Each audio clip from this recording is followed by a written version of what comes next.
আসসালামু আলাইকুম সুপ্রিয় দর্শক, মালয়েশিয়া ভিসা প্রত্যাশীদের জন্য বড় একটা সুখবর নিয়ে আসলাম।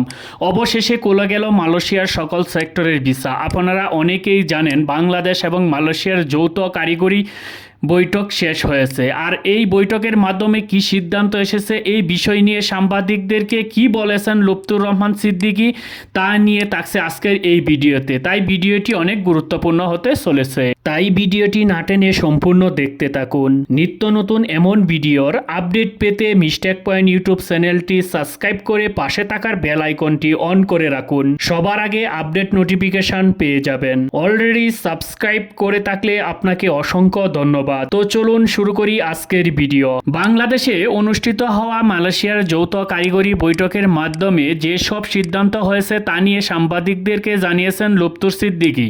প্রথমেই বৈঠকের মাধ্যমে চূড়ান্ত হয়েছে মালয়েশিয়ার নতুন কর্মী পাঠানোর ক্ষেত্রে এখন থেকে অনিয়ম ও বৈষম্যের সুযোগ থাকবে না।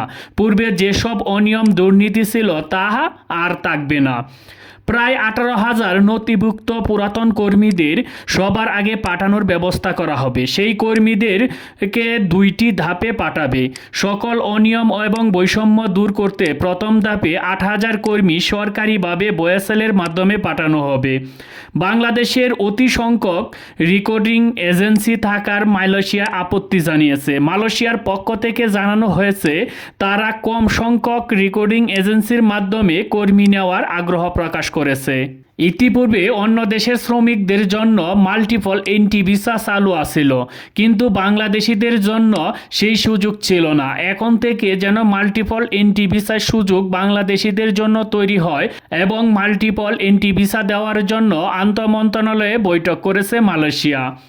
ডক্টর ইউনূসের সাথে মালয়েশিয়ার প্রধানমন্ত্রীর বন্ধুত্ব সম্পর্ক থাকার কারণে নতুন কোনো শর্ত ছাড়াই বাংলাদেশিদের জন্য মালয়েশিয়ার সকল সেক্টরের ভিসা অতি দ্রুত খুলে দেওয়ার সিদ্ধান্ত গ্রহণ করেছে। মালয়েশিয়ায় অবস্থানরত যে অবৈধ শ্রমিক আছেন তাদের জন্য বৈধ হওয়ার সুযোগ সৃষ্টি হবে। যদি মালিক পক্ষের গাফালতির কারণে ভিসার মেয়াদ উত্তীর্ণ হয়ে থাকে তবে বিশেষভাবে সমাধান করা হবে। অনেকেই পাসপোর্টের মেয়াদ শেষ হয়ে গেছে, পাসপোর্ট রিনিউ করতে দিচ্ছেন এবং সেটা এবার আপনার হাতে পাইতে অনেক সময় লাগতেছে। বাংলাদেশের দূতাবাস সেইগুলো নিয়ে ঝামেলা করতেছে, সেই সব কারণে আপনার ভিসার মেয়াদ শেষ হয়ে গেছে। এই সকল সমস্যাগুলোকে বিশেষভাবে সমাধান করার জন্য মানে বৈধ হওয়ার সুযোগ সৃষ্টি করার জন্য বাংলাদেশের পক্ষ থেকে অনুরোধ করা হয়েছে এবং মালয়েশিয়ার পক্ষ থেকে অনুরোধটি গ্রহণ করেছে।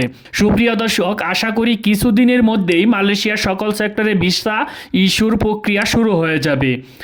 আর আপনাদের যে হতাশা ছিল সেই হতাশা ইতিমধ্যে কেটে যাবে। আপনারা এখনই বই জমা দেবেন না। বই যদি জমা দেন, যেগুলো রেকর্ডিং এজেন্সির মাধ্যমে জমা দিবেন, অবশ্যই সর্বদাই সর্বোচ্চ সতর্কতা অবলম্বন করবেন। আর আর্থিক লেনদেন করার সময়ও সবচেয়ে বেশি সতর্কতা অবলম্বন করে তারপর লেনদেনগুলো আপনি করবেন। যাই হোক প্রিয় দর্শক, আজকে এবারের মতন বিদায় নিব। দেখা হবে পরবর্তী অন্য কোনো ভিডিওতে। সবাই ভালো থাকবেন, সুস্থ থাকবেন। ধন্যবাদ সবাইকে।